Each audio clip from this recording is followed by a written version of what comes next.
Well, ito po, no? So far, nagpapasalamat ako sa mga texter, no? At hanggang ngayon, meron pang humahabol na present at nanunood at nakikinig sila ngayon sa DZRH. Maraming salamat po sa inyong lahat, ha? Maraming salamat.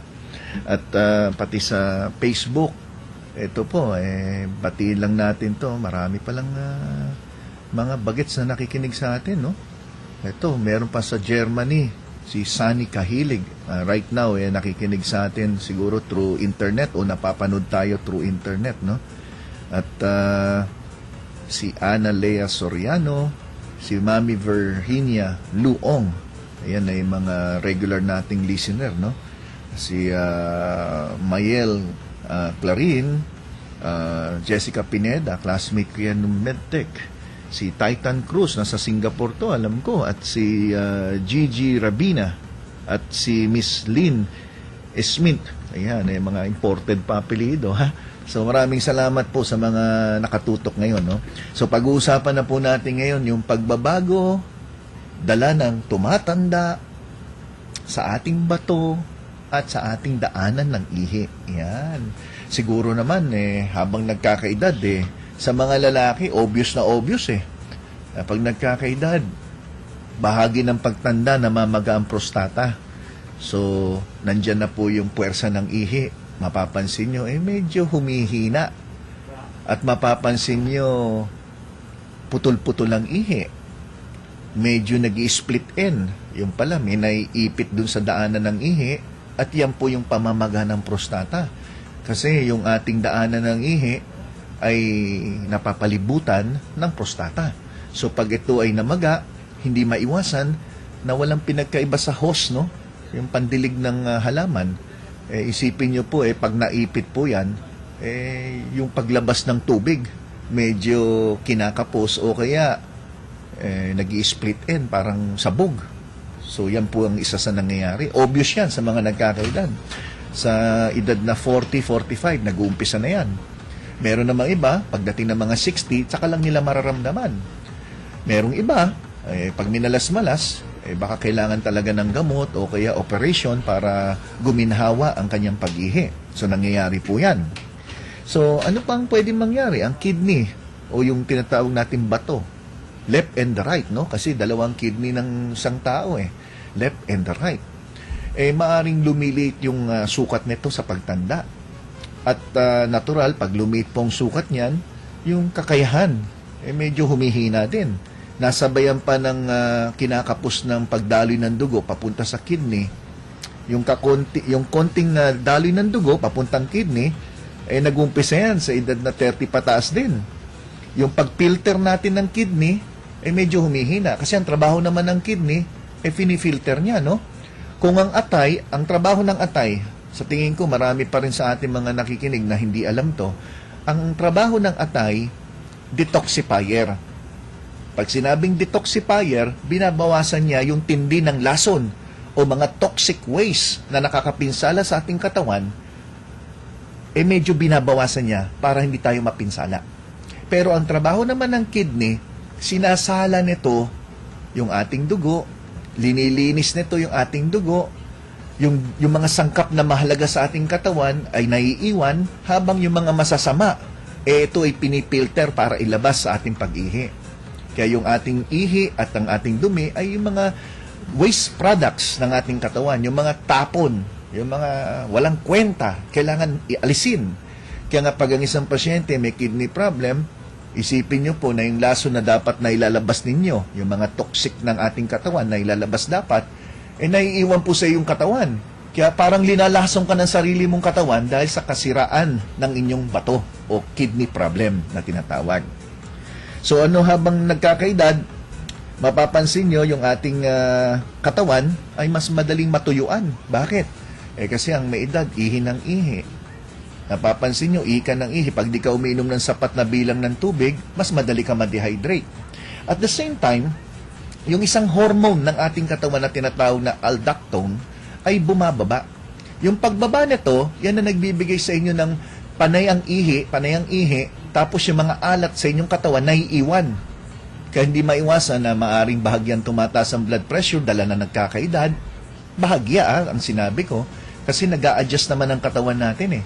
Kaya habang nagkakaedad, maaring tumaas ang blood pressure, pero bahagya lamang at hindi dapat nagpipinsala sa inyo. Kaya pag tumaas ng tumaas ang blood pressure sa anumang iba pang dahilan, doon na tayo nagkakaroon ng problema. Kaya may mga nagkakaedad na hanggang tumanda ng tumanda, hanggang sa pumanaw sa Pilipinas, sa buong mundo, hindi naman nagkaroon ng alta presyon. Kasi bahagya lang ang pagtaas ng BP. Pero, nandun na rin po na habang nagkakaedad, hindi mo rin makontrol ang pag-ihi. Naubo lang na ihi, natawa na ihi, nagulat na ihi. Bakit ganon? May kinalaman na naman yan sa paghina ng muscle na pumipigil sa ating pag-ihi. At itong muscle na to, pag humina, kumbaga sa goma, yung goma ng lumang goma, mapapansin nyo, hindi na masyadong masikip. Tama ba yung term ko? Ano ba? Naisip ko goma, bakit goma, no? Teka, hanap ako ng iba. Hanap ako ng ibang term. Damit na lang. O kaya garter. Garter ng bra. Pasensya na po, wala talaga akong maisip. Yung garter ng luma, napansin nyo naman siguro, maluwag na. Tama ba ako, Lola? Pati panty, di ba? Pag luma na yung panty, maluwag yung garter. Ganun po yung mga panty ko eh. Brief ko pala. So, ibig ko sabihin, habang nagkakaedad, ganun din pala nangyayari. Pag naluluma yung damit, naluluma yung garter, nagiging maluwag. So, ano nangyari? Hindi mapigilan. Instead na kaya mong pigilin yung pag-ihi mo, ngayon di mo na mapigil. At yung pantog lumiliit din. So dati, kaya mo na 1 litro, pigilan mo dyan sa loob ng pantog nyo. Ngayon, kalahating litro lang, naiihi ka na. Dati, 1 litro kaya mo. So, yan ay mga bahagi ng pagtanda na hindi naman masasabing sakit. Kaya pag ang isang senior citizen nag-complain sa isang doktor, Dok, bakit ako ihi ng ihi? Para sa akin, kalokohan na yung sasabihin ng doktor, kailangan natin magpa-CT scan o MRI para malaman natin anong problema sa pantog mo, Lola, kasi 89 anyos ka na. Kalokohan naman yon, di ba, doktor? Dapat po, sabihin natin, 89 anyos ka na, Lola. Yung pagpigil nyo medyo humihina, yung pantog nyo lumiliit, kaya yung kakayahan nyo magpigil ng ihi, medyo naapektuhan. So, ito lang gagawin natin, Lola. Medyo lilimitahan lang natin ang pag-inom ng tubig. Tapos, pagdating sa mga bandang 6:00 ng gabi, huwag ka nang inom ng tubig. Tikim-tikim na lang, lagok-lagok ng konti, para hindi mastorbo ang inyong pagtulog. Di ba ganun lang ang dapat ipayo? Ayaw ko, ganun kasi ang payo ko, depende sa iba. Kung ano, baka yung iba sabihin pa, Lola, mas maganda yan, operahan kita. Operahan? Bakit po? Kasi mahina na yung muscle mo, kailangan tahiin natin yan para tumibay. Baka naman pagdating doon sa operation, doon pa lang sa anesthesia, hindi na magising si Lola. Hindi ho ba? Pero di bali, sick naman yung doktor. Bakit? Sino bang inoperahan na hindi mo napapapirmahin ng consent? Nakalagay sa consent, pag may nangyari sa iyo, hindi ko sagot. Pag namatay ka, hindi ko sagot. Siyempre, pipirma ka kasi operahan ka, di ba? Kung di ka operahan, kung walang pirma, walang opera. Di ba? Sick na naman. Ano pa pwede mangyari habang nagkakaedad ng isang tao? Bakit ganun, Dok? Napansin ko, tuyo yung vagina ko, tsaka yung skin ko, yung balat ko, tuyo. May kinalaman na yan sa reproductive system. Ano yung reproductive system? Actually, nagtataka nga ako rito, bakit reproductive system ang tawag Kasi pag lola, di ba hindi na nakaka-produce? Hindi na reproductive ang tawag doon. Reproductive doon sa mga babae lang na pwede pa manganak. O kaya yung edad na may menstruation pa. Pero yung po ang tawag, reproductive system. Ovary sa babae. Matres. Di ba? Fallopian tube. Yan, reproductive system. Sa lalaki, ang tawag naman dyan, reproductive din. Yung isa-isay na naman natin to. Tatagalogin natin o Englishin natin. Penis. Testis. Yung testicle, yan, reproductive ang tawag dyan. So, sa mga babae, ano bang mangyayari? Obvious sa babae. Pag menopause na sila, ang dami na nilang nararamdaman halos. Andyan ay mainitin ng ulo, hot flashes. Ang tanong, sakit ba yon? Hindi naman sakit yun Parte nga ho na nagkakaedad. Kasi yung pagbaba ng sex hormone ng babae, yung tinatawag na estrogen, saka ng progesterone, marami pong pwedeng mangyari. Pero madaling malaman na bumababa na kasi tumigil na yung menstruation o kaya medyo madalang na ang regla. Dati, kada buwan, ngayon nangyayari every 2 months. Dati, inaabot ng 5 days, ngayon 2 days na lang.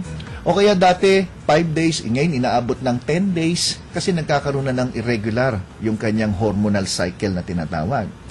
Yung babae hindi na pwede magbuntis, nandyan na po yan at wala na menstruation.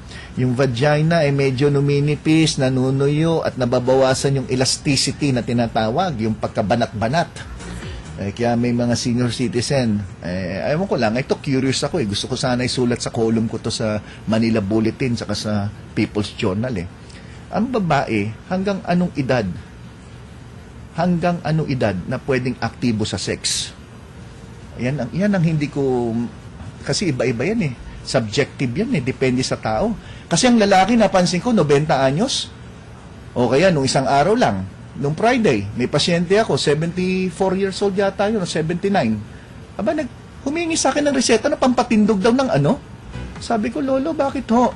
Kasi kailangan ko tinignan ko naman yung kanyang medical record, nakalagay, byudo.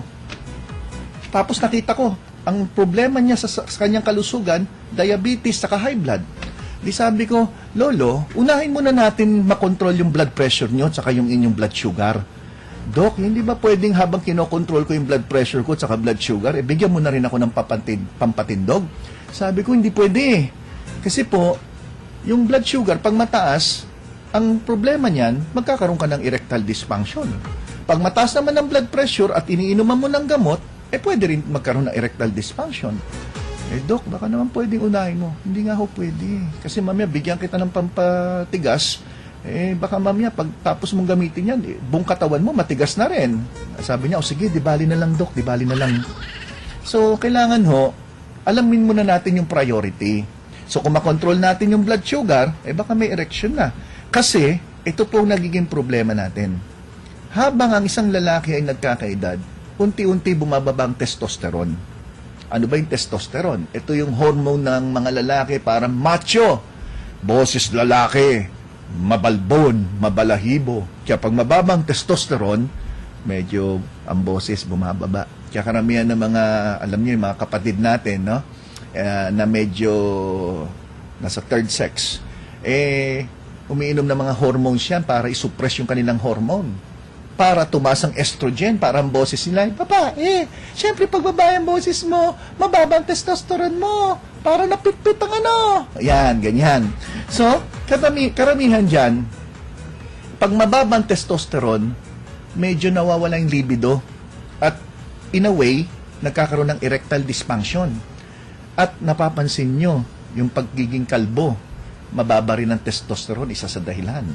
Yan. So, dami pa na nangyayari, no? So, ito mga normal naman. Hindi mo naman sasabing may sakit ka dahil part of aging yan, Hindi naman natin pwedeng sabihin na abnormal ka, di ba? So, para sa akin, kung naintindihan natin itong mga pagbabago na to, mas natatanggap natin. Hindi yung mga iba dyan, senior citizen na, nagpipilit pa sila na maging teenager. Hindi ho tama yun. Dapat lagay natin sa tamang kalagyan. Ngayon, sa endocrine naman, yan, endocrine. Pag sinabing endocrine system, may kinalaman sa mga hormones. Yan po yung mga tinatawag na endocrine gland. Halimbawa, thyroid. Yan. Halimbawa, pancreas. Yan. Nagpo-produce ng tinatawag na insulin. Thyroid, nagpo-produce ng thyroid hormones. Growth hormones, yan po ay bumababa. Kaya ang isang tao habang nagkakaedad, medyo lumiliit ang muscle. Aldosterone, binanggit ko kanina. Pag yan ay bumaba naman yan, nagkakaroon tayo ng madali tayo magkaroon ng dehydration habang nagkakaedad. At nare-retain yung alat ng ating katawan. Insulin, alam ng lahat yan. Pag mababa yan, tumataas ang ating blood sugar. Normally, habang nagkakaedad, itong mga binanggit ko ay unti-unting bumababa. So, habang nagkakaedad po kayo, posible po na ang inyong blood sugar ay bahagyang tumaas. Posible po na pag kumain ka ngayon ng isang tasang kanin, mas mataas ang sugar mo kaysa nung bata-bata ka. Pero hindi ko sinasabi na may diabetes ka na. Parte rin yan na nagkakaedad. So, pinapalimitahan lang natin ang sobrang pagkain ng mga pagkain na pwede magpataas ng blood sugar pag ikaw ay nagkakaedad. Hindi porkit pinalimitahan, ibig sabihin may diabetes ka na. Pinag-iingat lang po kayo. Kaya nga pag may edad, sinasabi sa akin, Doktor, Ano bang bawal kainin? Bawal lang maalat. Bakit, Dok? Wala naman akong high blood. Kaya nga kasi wala ka pang high blood, bawal ang sobrang alat para hindi ka magkaroon ng alta presyon. Bawal ang sobrang matatamis at mga pagkain maarina. Dok, wala naman ako diabetes. Kaya nga sinasabi para hindi ka magkaroon. Prevention is better than cure. Kaso hindi Ang Pilipino iba. Wala naman ako diabetes. Wala sa lahi namin. Kaya kain ng kain hanggang magkaroon ng diabetes, tsaka lang susunod. Kaya nga sinasabing prevention is better than cure. Prevention is the best medicine. Yan po ang tinuturo natin dito sa Gabay sa Kalusugan. So, pati production ng red blood cell bumababa rin. Kaya mga may edad, minsan namumutla. Pero hindi naman kailangan salinan ng dugo. Minsan binibigyan lang ng mga ferrous sulfate, mga tinatawag na iron supplement, ayos na. Di ba? Kaya pansinin nyo, habang nagkakaedad, medyo mahina immune system. Sakit ba yan? Hindi Parte nga ng kakaedad So, binibigyan lang ng tamang pagkain, exercise, mga vitamina para lumakas ang katawan.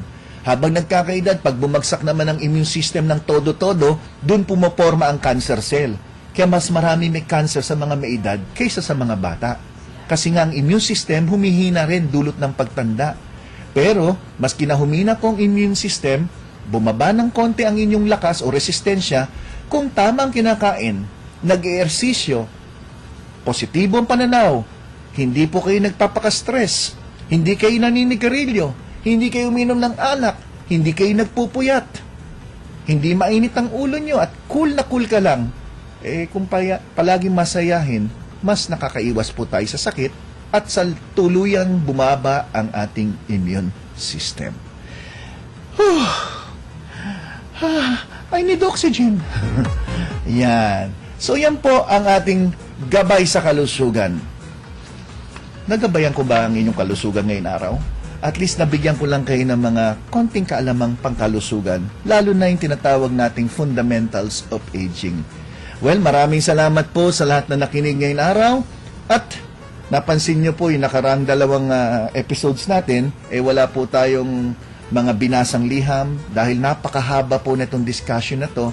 At para sa akin, mahalaga na intindihin niyo po ang aking tinalakay, lalong-lalo na po yung mga kasama natin sa bahay, para alam ninyo na ang naramdaman, dinadaing, kakulitan ni lolo at lola ay lahat bahagi ng tumatanda. So, ito na po ang portion na inaabangan ng ibang mga senior citizen, yung harana ni Papa G. Sana po nagustuhan niyo po ang ating fundamentals of aging. Ito na po ang harana ni Papa G. Naandog ko po sa lahat ng mga nakikinig, bata man at matanda. Sana magustuhan niyo po. Harana ni Papa G.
Kapantay ay lang